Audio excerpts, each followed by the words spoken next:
Hi guys, it's Jim and Steve back here with Sports with Mono and Mono. It's November 25th, 2019, a few days before Thanksgiving. Steve? Hello, everybody. Welcome back to the show. Happy pre-Thanksgiving Yep. on a Monday night. Kind of a slow work week. Hopefully everybody starts getting out of Dodge. Wasn't slow for me. Anyway. That's for another discussion. Yeah, right. So we're going to jump right into the NFL speak because, and of course, this is sponsored by Coriano Trucking of West Haverstraw, New York, and we thank them again and again. We saw our sponsor this Saturday. We did. In person. And we'll talk about why we saw him a little bit down the road. We will. So if we're going to start football, we always lead with our local teams. Right. So I would say we lead with the New York Jets and the... Oh, what a powerhouse team they've become. They remind me of the '69 Jets. I really think so. Right. But everybody's now on their bandwagon. They were the worst team on the planet 3 weeks ago. I'm not. Gase was the worst coach. Darnold was the worst quarterback. The defense and offensive line were horrible. Now the defense is great. Darnold's looking like the guy they hoped he'd look like. Yeah. And nobody's mentioned Adam Gase's name in 3 weeks. How about that? That's right. But, again, we have to tip our hat. For the last 3 weeks, they have played well. Again, Oakland Raiders come into, the Meadowlands, and the Jets literally kicked the living crap out of them for 4 quarters. It was an embarrassing performance by the Raiders, so I don't know how much you put on the Jets or the ineptitude of what the Raiders look like. Well, I think Gruden, benches Derek Carr. I think he's had it with Derek Carr, and I've told you this all along. I never thought he liked him. I never thought he was that caliber of a quarterback to demand that kind of money. And I kind of want to say in the Phillip Rivers mold, puts up some good numbers, but really hasn't taken this team to the next level. And he's been there for 4 years now, starting quarterback. Longer. Yeah, 4 or 5 years. Absolutely, maybe even 6 now. But I don't think Gruden ever liked him, but he had no other choice but to keep him. Let's just say John Gruden will be there longer than Derek Carr. I think that's a foregone conclusion. Right. Absolutely. But, I will say Sam Darnold did look good yesterday. He did. He did. Probably had his best day as a pro. Maybe he's over his mono, I guess. He could be. He could be. It's still lingering, maybe. But, again, you tip your hat to the Jets. Three-game win streak. I don't want to hear any nonsense that they're going to be 500 or could run the table. It's just not going to happen. Right. Well, they have a cupcake game this week against the Bengals. Well, again, this is the New York Jets we're talking about. That it's probably the perfect trap game where Cincinnati gets their first victory. I don't think so. And the Jets stumble after a 3-game streak. Don't be surprised. I wouldn't be surprised, but the Bengals don't beat anybody, so... They may, because they just went back to Andy Dalton and the Ryan Finley experiment. Now I'm 100% sure I'd say take the Jets. Oh, he's been on our dartboard for how many years now? Yeah, redheaded. Forget Andy it. Dalton. Exactly. But, again, the Jets, No. there's really not much else to say. Nope. I mean, again, they're not making the playoffs. And it's a catch-22 for the Jets because the more they win, the lower they drop in the draft. And I still think they'll have a top 10 pick, would be my guess. But, that's it on the Jets. And now on the flip side, the Giants headed to Chicago. Yep. And, again, another very disappointing performance by the New York Giants. Sure is. And they can't get out of their way. In fact, I just saw a stat that was quite alarming. It's the first time, October and November, that the New York Giants have Didn't not win a football game? a football game. Yeah. And there have been some bad Giants. There's been some lean years, of course. Of course. But, wow. Yeah, again, they had their opportunities. Saquon Barkley. When I think of him yesterday, I'm thinking of him dropping that pass down the left sideline out of the backfield. He right clank in his hands, and it actually would have probably gone for a touchdown. And nobody felt worse about it than him because he's that kind of a player. I'm not singling him out, but it's just a culmination of They can't get out of their own way. Their field goal kicker stinks. Oh my God, what happened to this guy? I He don't was know. rock This solid guy was for apparently years. an all-pro at some point in his past life. Yeah, about 2 seasons Yeah, ago. well, no, Oh, no, my. no more. You know what? It's an epidemic in the NFL with these kickers. Have you ever seen any more missed extra points, more missed field goals ever? No, well, Not me. Well, obviously they pulled Not back. me. They pulled back the extra point to make it harder. I'm not surprised by the extra points. Maybe with the frequency, but it's not a chip shot really anymore. An extra I point. know, You got but I guys mean, you're an jumping the line of NFL scrimmage. kicker. You gotta Oh, I kick get at it. 30. Don't get me wrong. I'm God. not excusing it, but I'm not surprised on extra points where a guy's going to miss a couple here and there throughout the season. It always happens in big spots. All right, but we're seeing more and more of this. But let's get back to the Giants with this for a second, because again, we know this was going to happen. This is a baptism for Daniel Jones But and this so bad? forth. I But don't- at times, I don't think doesn't you he would've look good? predicted- Isn't that what the learning process for I'm an not, NFL I'm not quarterback singling is? Daniel Jones out. I'm asking about your New York Giants with 2 wins, It's and they can't get out of their own way. But I didn't expect more than 5 wins once we made the change to quarterback. They're But not even on pace for 5 wins at this point. agreed, but he's learning. Yes, he's taking the beating that Manning did as a rookie, that Bradshaw did I as a am not rookie. singling out Daniel Jones again. Exactly. I am singling out the core, what the New York Giants are. They're not good. They're not good. Especially on defense. And they're not good. And there's so many holes to fill.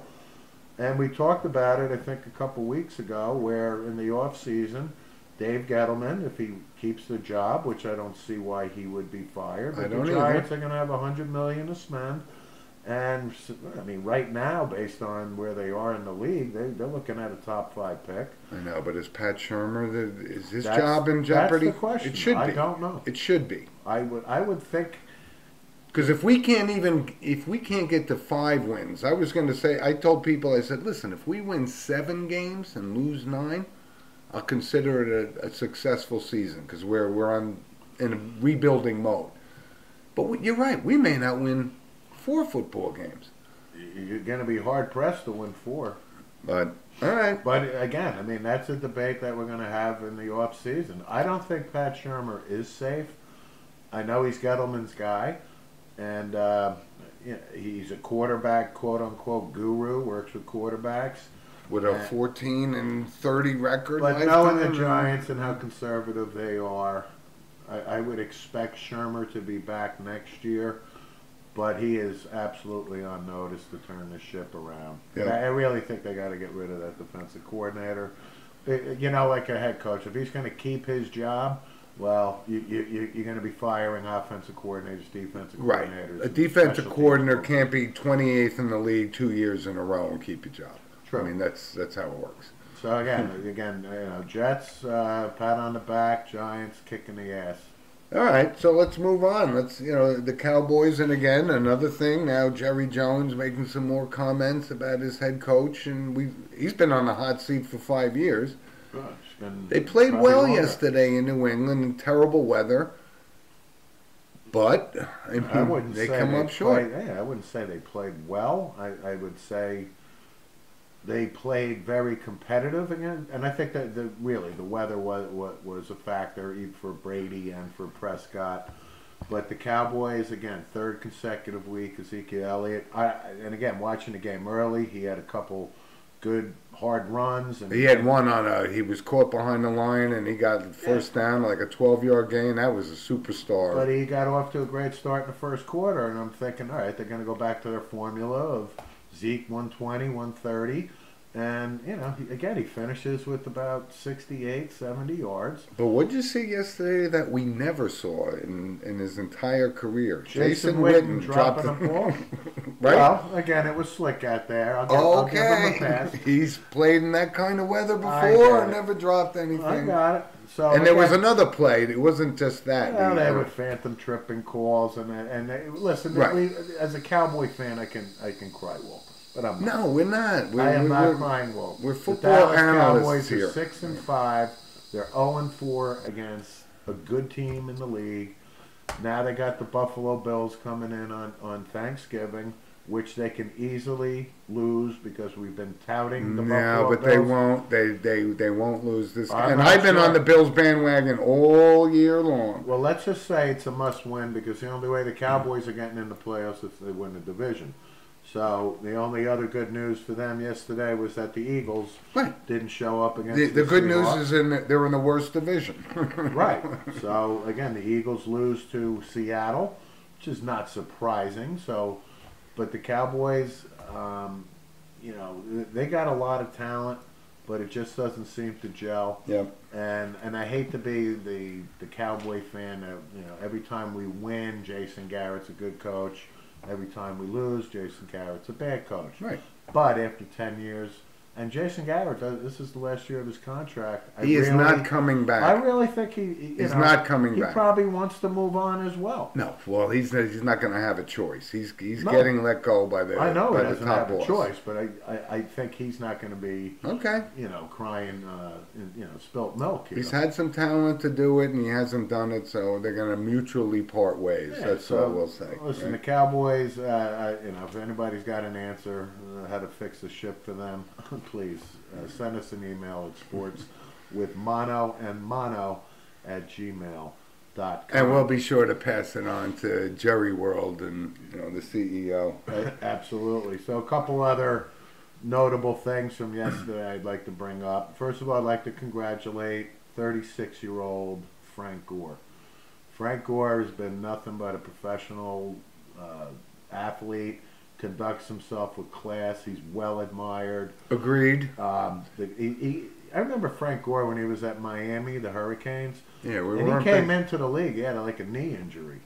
Yes, right? he did. And yeah. this guy is now 36 years old.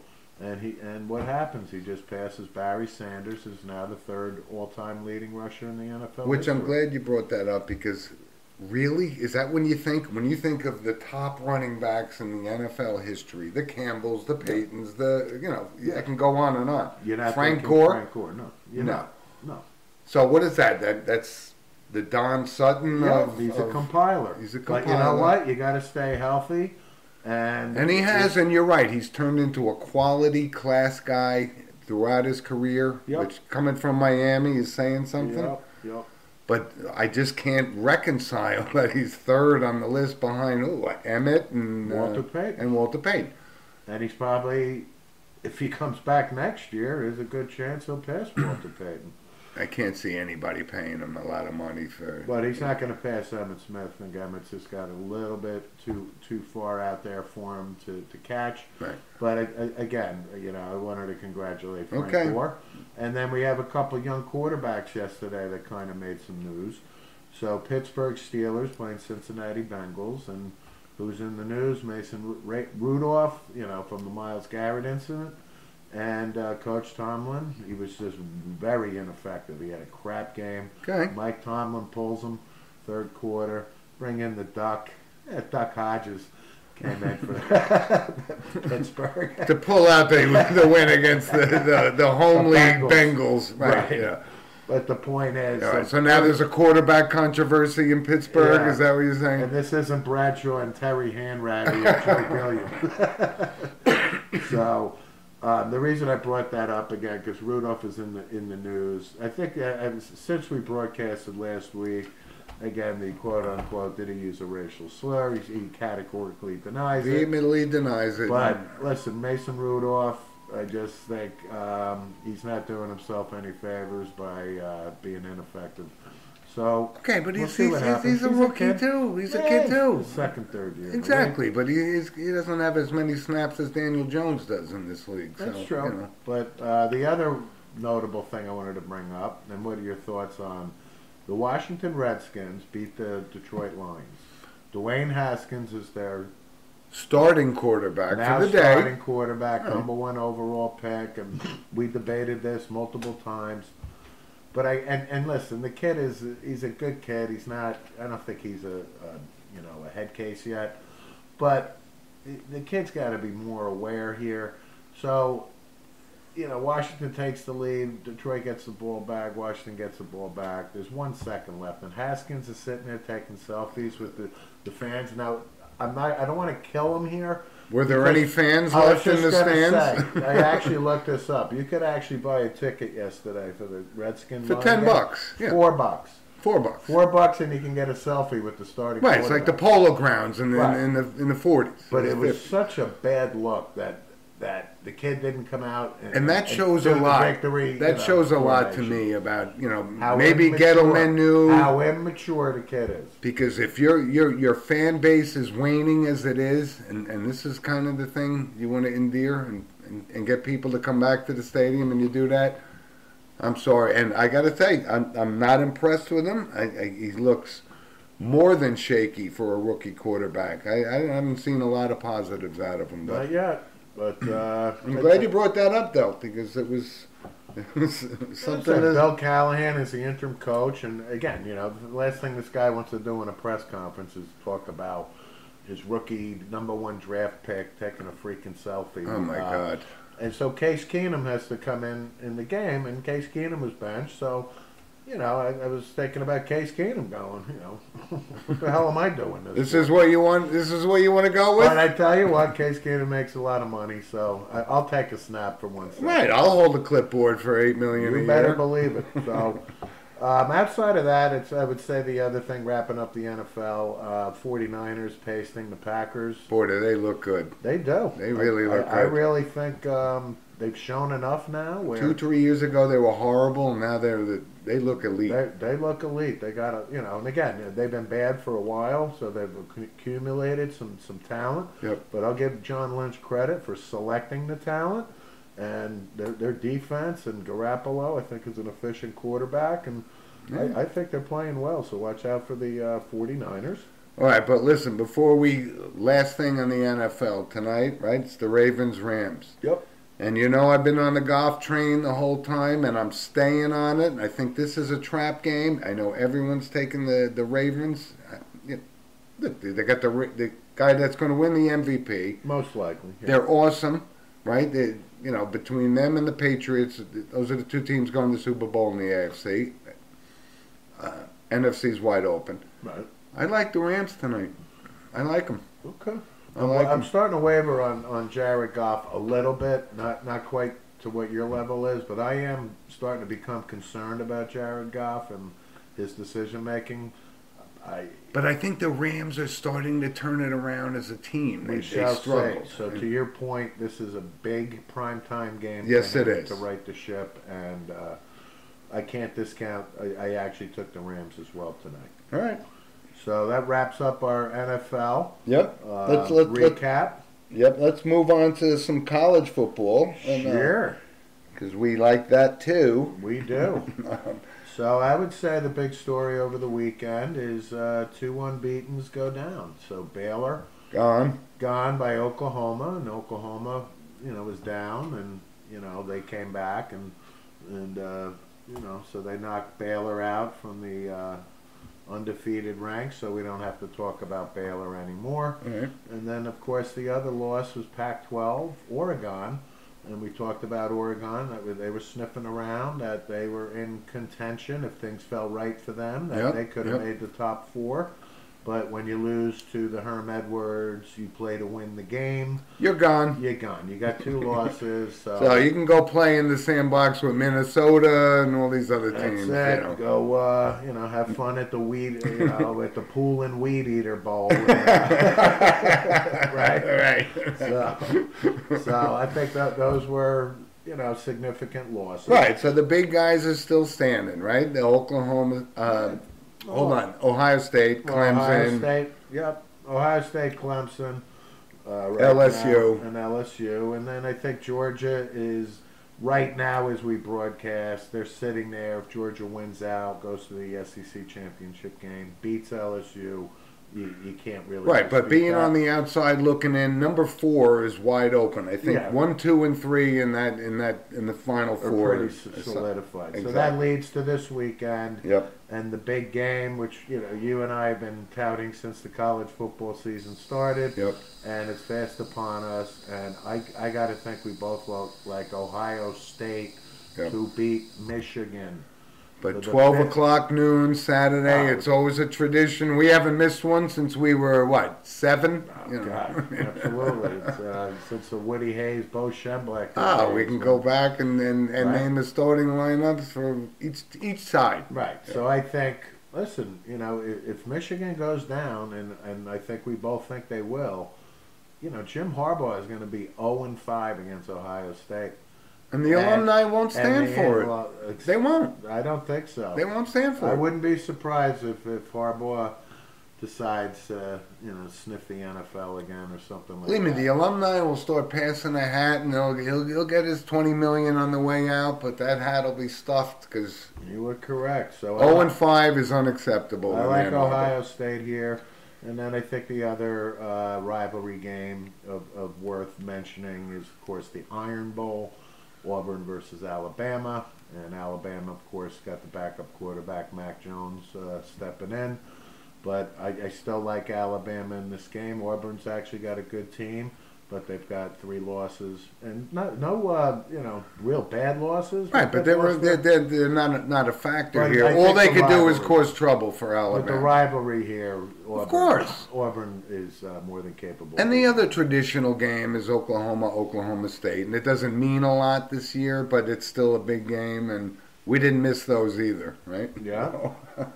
Got Barry Sanders, I think, played in one of those. Yeah, he games. was pretty good, if I remember. Yeah. Right? Yeah. So He's no Frank Gore, but he's pretty good. yeah, you know? and then locally for our Rutgers contingent, we've got a lot of alumni of Rutgers that listen to the show. I'm not sure how true this is, but I have checked a couple of my sources, and for all indications are that Greg Schiano is not going to be the head coach of Rutgers. I think his demands were Outrageous, over the top. were somewhat outrageous, but I mean, Schiano coached at Ohio State. He knows the Big Ten, and he knows what other programs invest in. And I'd love for them to go in a different direction. I got to tell you. I got you to know? think they're not going to come to terms.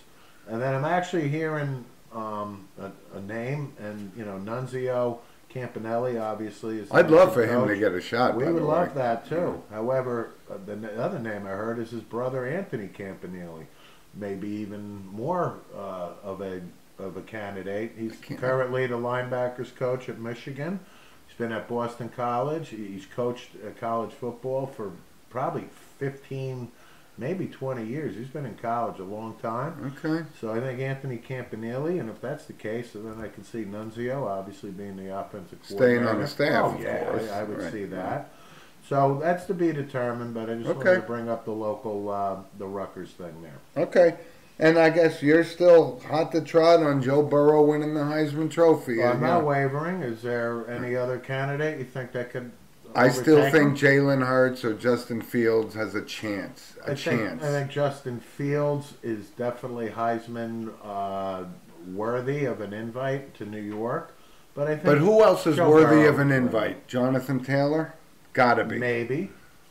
But Mo- Wisconsin is, Most 200-yard games in could be. D1 history. No, but I'm telling you. I know. I've already penciled in Joe Burrow. He's I- getting a Heisman Trophy. I'm starting to warm to that. I'm like, you got to be kidding me about a month ago, but And if anybody has a different opinion, once again, send an email to sportswithmono Yep. at gmail.com. Yep. And listen, before we move off of football, we got to touch base on high school football because we've been talking about it, right? We brought up that Naples lost last week in Florida, Yep. but we're Northeast guys, right? Marquee game of the year was St. Joe's Don Bosco at St. Joe's, Yep. and it was packed. Yep. Believe me, this was a game people wanted to see, and they didn't leave disappointed. Right. Don Bosco won the game, 10-8. Fair and square. Don Bosco deserved to win the They game. did. It was a defensive Again, we're juggernaut. St. Joe's alums. We played. We love our school. We love all the people that we saw. And that's why our sponsor, Mr. Coriano, was there at the Right. game because he's an astute alumni as That's well. right. But I got to tell you, Don Bosco's defense shut down St. Yep. Joe's for pretty much the whole game. St. Joe scores a late touchdown. But, you know, the thriller about it all was, you know, St. Joe's had to go for a 2-point conversion. Yep. It made it. The game was 10-8 with that touchdown. Joe's had a safety. and you credit Don Bosco. Yep. And Joe's ran it up the middle. I don't know if I was down with that call, but the guy Rob Stern, who's been the offensive coordinator there, has won multiple state championships. He knows what he's doing. So I'm not sure he made the call, though. I don't know who made the call. I just don't agree with that. I thought they should have I been kind a of little think they bit took more. the play calling away from Rob Stern, and Okay. now they were calling for his head for years, and I kept saying he won like 2 championships. No, he's What- won more than that. But my point is, I just didn't like that call. I thought they Anyway, should have been more but- creative. But we tip our hat to Don Bosco, and that Don Bosco Faces St. Peter's and Giant for all the Stadium, marbles. and this is the non-public Group 4 thing, right? Correct. So there's Which a lot is of really the marquee division. you would think it's the SEC of New Jersey football. There's no question that it's the most talented Yep. division in football, in high school football. And then we tip our hat to the Ramapo Green Raiders of Franklin Lakes. They keep rolling. And our boy Charles DePrima. And they had a rematch with Pascack Valley. Pascack Valley came into Ramapo maybe 3 weeks ago. And Ramapo pulled away in the second half, beat them convincingly. Yeah, They they're tipped their good. hat to Pascack Valley. They played a hard game. Yeah, they're good. 28-21 final, Ramapo. Yep. Ramapo advances now. They won their Group 3 North section. Again, the high school scene landscape In New has Jersey is changed, a little different than national. but they're going to take on Parsippany Hills, I believe, at MetLife Stadium for the quote-unquote, sectional champs. I'm going with the Prima and the Green I Raiders like here. Ramapo's chances once again. I think Ramapo just won about their 24th game in a row. Right, but in New Jersey high school football, there's an upset or two every year, and a giant stadium and so forth. So, but I look for them to continue their winning streak and win the state championship, and I will. Let me shout out to the Wayne Valley team. First here, too. championship in 28 years. Probably. It's been a long time. Right, they knocked off their Old Japan. rival first Wayne Hills, and then go and beat Old Japan, who was ranked higher. Yep. So congratulations to I think it's the Wayne Valley Indians. It is the Wayne Valley Indians, absolutely. So it's nice to see them get a title. You bet. And, steal a little thunder from Wayne Hills, who's Yeah. been quite dominant in the past 20 years or so. Yeah.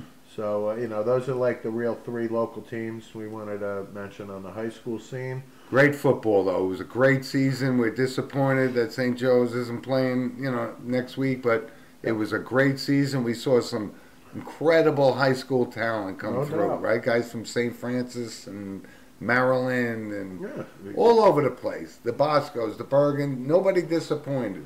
Right, and we have a personal connection to this year's St. Joe's team. A player in particular who played his final game as a Green Knight, Luke Whippler, Yep. who was an offensive lineman, and Luke's got a lot of notoriety, and we both played with his father, Robert. So we're proud of Luke. He had a great career at St. Joe's, and Luke is now headed to Ohio State. Poised to move to Ohio State. That's right. So, we want to acknowledge, and I know you had interviewed Luke at one point. And he's a great kid. He's intelligent, Yep. and he's big, and he's Yep. good. And we Yep. wish him all the best because Absolutely. he played his last game for St. Joe's. Yep. So So welcome to the football alumni side of things, you Luke. bet. Okay. So that's pretty much it on the football front. All right, good. So let's move on to some baseball, and this is of course sponsored by Lynch Motors of Manchester, Connecticut, another loyal sponsor of the show. Yep. And we covered a lot, Steve, in baseball last week, right? There's a lot of things, but a couple of things we want to touch base. So let's get the first thing out of the elephant out of the room, right? This cheating scandal by the Houston Astros. And I'm going to open with this by saying they've been cheating and stealing signs forever. So I'm not sure why this is big. Maybe it's because it's with electronics and so forth. But if it is, I said, they caught the Red Sox cheating with Apple Watches a couple of years ago. Give me your thoughts on this, and I'll give you mine again, because I don't think this is big, but I do agree with you. The hammer is going to come down, and it's going to cost the GM and probably A.J. Hinch. Do they deserve a lifetime ban like Pete Rose? Absolutely not. And you even said they're implicating Altuve and all the great players in this game. I don't know. Is it a big deal? That big? Yeah, it is. You got to convince me. Please, convince me. Well, again, I mean, the World Series ended, what? I mean, late October, basically. What are we talking, 3 weeks, 3.5 weeks ago? And I didn't particularly hear of this until, when it broke, I guess, a couple weeks ago. And Right, after the we're in World the midst Series of was football over. season, I didn't really pay much attention to. So I finally saw, like, some video and some pictures and this, that, and the other thing of how ridiculous and blatant this was. Meaning, Altuve and other players are What, waiting to hear the garbage can tom? literally coming into the clubhouse, watching TVs, and signaling by hitting a garbage can for whatever their smoke signals were. And this shit was going on in the 2017 World Series. And apparently, it's been going on for the past 3 years. But this is different than a guy sitting in the bleachers with a pair of binoculars Yeah. and Well, it's a little easier with the TV camera right there, and then they are, again. right. But how much time do you have between pitches to Apparently, say, apparently, this. I'm not saying this is why they won the World Series, but I'm telling you. No, they had talent up and down the roster. I'm not saying that's why they won the World Series, but it's a bad look, and until I know more Agreed, about it's it, a bad look. they are going to get. They are in a world of Well, crap Manfred here. has no choice. He has to come down on these guys, right? Yeah, but the point is, it was blatant. But we're going to say Jose Altuve needed a tom garbage can thing to tell that I'm a not saying curveball's that, coming? but I'm telling you, listen, and Ask Aroldis Chapman. I Did he get- hear a garbage can when he hit the home run? I get it. I didn't hear a garbage can when he hit the home run. Well, I tell you what. I mean, I didn't. Listen, I watched the Astros play 40 times. I never heard a garbage can once. Well, I'm You have to be in the stadium to hear the garbage can? Well, I'm telling you that this scandal is only going to get more publicized, and I think the hammer is coming down. Wow. And I actually think A.J. Hinch is definitely going to probably lose his job, and we'll see how stringent Rob Manfred is, Major League Baseball commissioner. Okay. But baseball. Listen, and again, it's like They gave Sean Payton a 1 year. if you don't get caught, it becomes it becomes fodder. It becomes part of the baseball, the competitive advantages, like you said, like the binoculars, the guy sitting there. But it falls under the category of cheating. I'm just finding it so incredibly this has been going on forever I mean, since we've seen baseball it all started. from Joe Negro, having the Right, the file file. fall out of his back pocket. Right, other guys with a glob of fucking Michael Pineda on turpentine. the Yankees 4 years ago with a jar of Vaseline literally coming off his neck. Exactly. Gaylord Perry to every. All right, did they all get lifetime bans? No, because you know what? For the most part, they didn't get caught. But when you get caught, It's funny that you Your brought the point Joe of view- Negro thing up because that was hilarious. that was He pulls his, thing out and he's looking around. That's not my file. oh god, right? Right. I mean, this is where you put in cakes and visit people in prison. Right. You know. But I wanted to bring we wanted to bring up the Astros. So this is still the scandal that is still brewing. I know it's Major League big. I just don't Baseball. think it warrants I the think this is- damage that's going to come. I think you're going to be shell shocked when you see what. No, I'm not going to be shell shocked by the penalty. I'm just going to say, wait a minute, this has been going on forever. Anyway, Of course. So the other news, Yankee land. Yankees finally cut ties with Jacoby Ellsbury I was kind of hoping he was going to play this year, and Greg Bird. which we talked about. Right. That's So there's no shock there. he'll be playing for the Newark Bears next year. But I also saw a little note today that the Yankees are trying not to pay Jacoby Ellsbury because apparently Jacoby, about a year or two ago, went to a doctor that was unauthorized by the New York Yankees without their permission. So my only point is the Yankees are doing everything in their power to look at this contract and avoid paying him $26 million. But at the end of the day, they're going to write him a check they for will write him a $26 million check. and say, "Have a nice Scott day." Boras is his agent. Exactly. He didn't leave any loopholes around. You've got to be kidding me. But I give the Yankees credit. And He how could have went and Scott saw Maury Povich for a medical exam and still would get paid. That's right. So. So at least Jacoby Ellsbury's gone. They're Greg paying Bird- him. He's Greg gone. Bird, if you can't stay healthy, I'm sorry, you can't play. I don't even think it's a matter if he can stay healthy. He just can't hit. He can't do the job. I couldn't stay healthy. So, anyway. And All right, we didn't talk about, we talked about the Cy Young, we talked about Rookie of the Years. Yep. But, really, let's talk about the MVP, and really no surprises.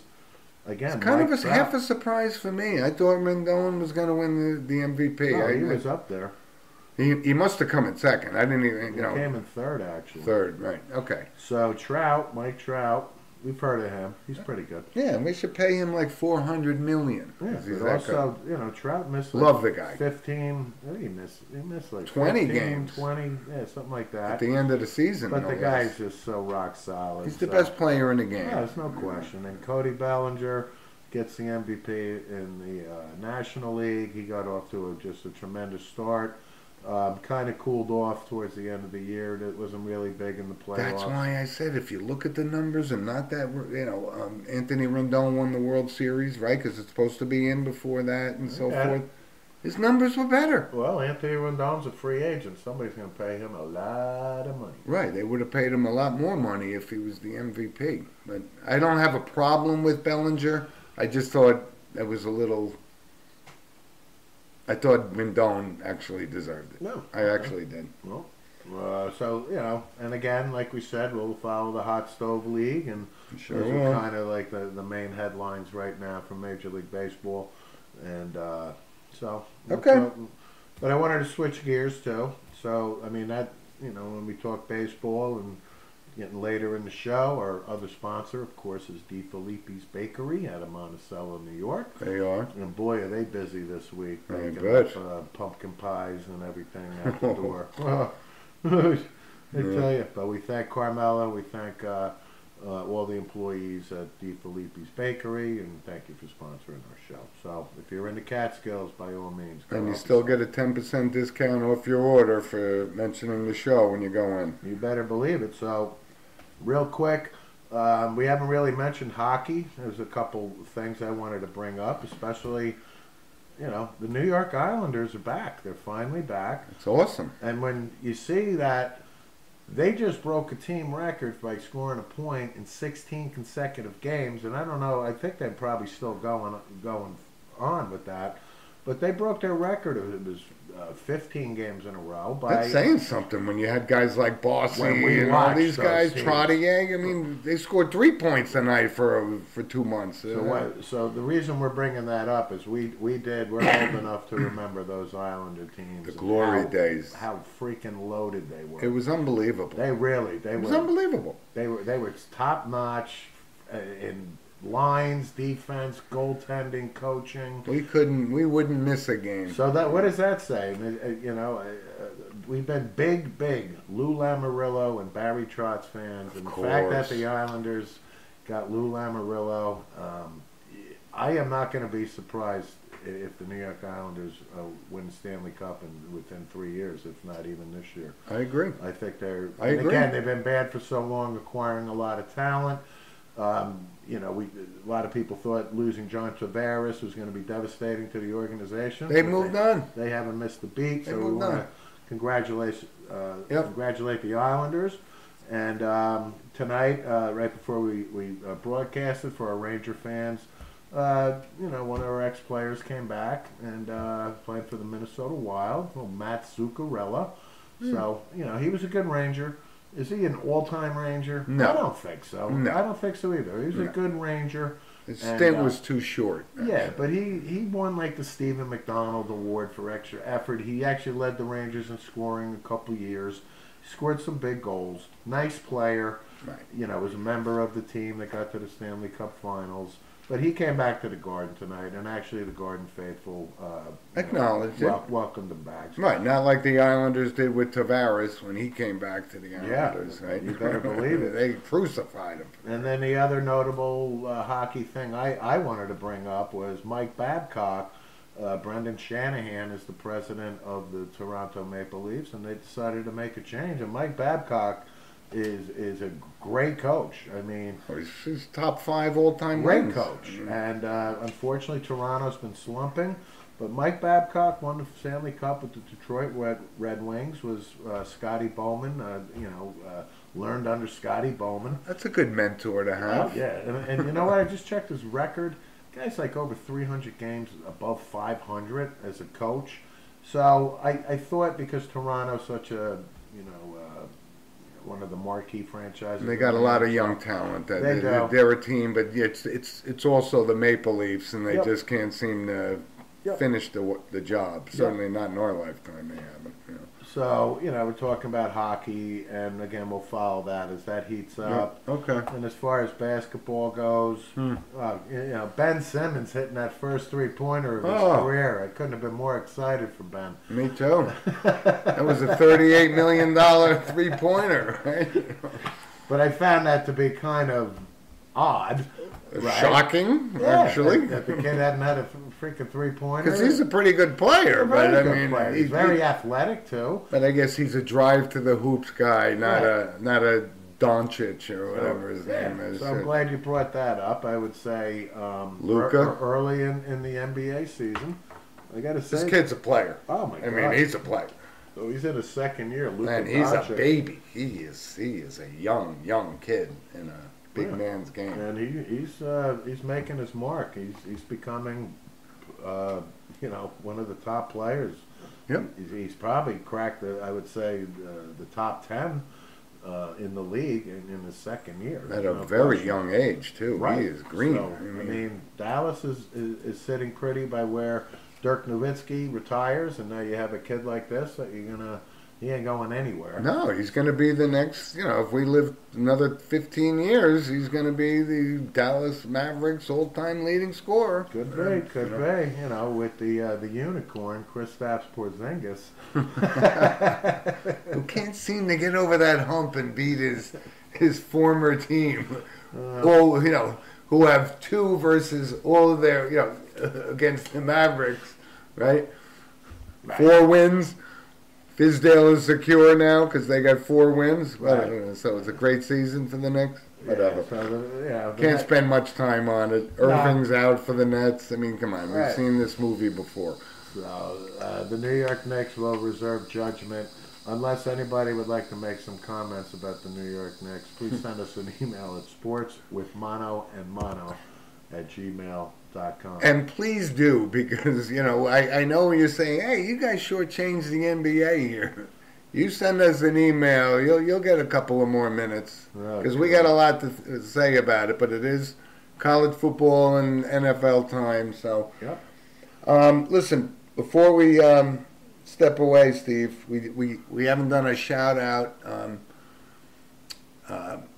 but I want to shout out to Jack Howe. He's a former teammate of ours and St. Joe's guy, but he's a big fan of the show, comes up with it and sends us some feedback a lot. Witty comments. Yeah. He sure does. Jack. No, we appreciate you listening. And we saw another one of our former alumni who was one of the, and you and I know St. Joe's history. This kid was a superstar linebacker, Edgar Puzio, whose brother Adrian, I think it's his twin brother actually. What a pair. Brothers, what a pair. What a pair. 2 real tough ex-Green Knights, state champions. Yep. We saw Edgar in the parking lot. We appreciate the fact that Edgar listens to the show. Yep. And we wanted to thank you. And, you want to be on the show, Edgar? Who are we to not allow you? And for our audience, if you saw the size of this guy and the way he played football, if he wants to be on the show, he's going to be on the show. That is true. But we wanted to shout out to Edgar. We love those guys. Yes, fellow alumni. So before we sign off, unfortunately, we got to do our notable passing. Yep. type of thing. But I'll let you start because you know all about number 14 from the Minnesota Vikings. Well, we watched them for forever. We were kids growing up. I used to love the Minnesota Vikings, and he was our field goal kicker. Right. Number 14, Fred Cox. Fred Cox passing away at age 80. Right, which is notable. So let's just touch base because I got a very funny text from my brother. Thomas, who of course, when somebody like that notable passes in the NFL, guys we watched growing up, he was taught and tutored by Lou the Toe Groza. That is correct. So right? Fred Cox was actually drafted into the NFL as a running back. Yes, he was. And he had a back injury in Cleveland, and yeah, to your point, he learned place kicking under Lou the Toe.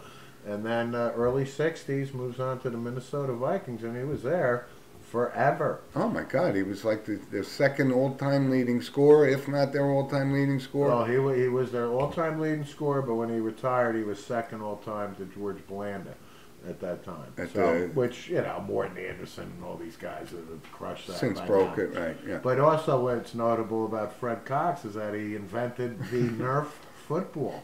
So how wealthy was he? I think he was quite wealthy. He did pretty good because I know I had a few Nerf footballs in my stable. They made Nerf out of everything. This guy must be a Bill Gates kind of thing. But we were joking because my brother Tom said Fred Cox passed at age 80, and if you look back at some of the footage, you would say he wasn't 75 at the time. It looked like Clemenza from The Godfather kick. But he made the kicks, was an all-pro, he did everything. No, nothing bad to say about And when I thought about it, I said, boy, Bud Grant's going to outlive all these guys? Wow. Isn't this unbelievable? Meanwhile, Bud Grant's jogging 28 miles today. Right, walking on the field with a short-sleeve shirt. Yeah.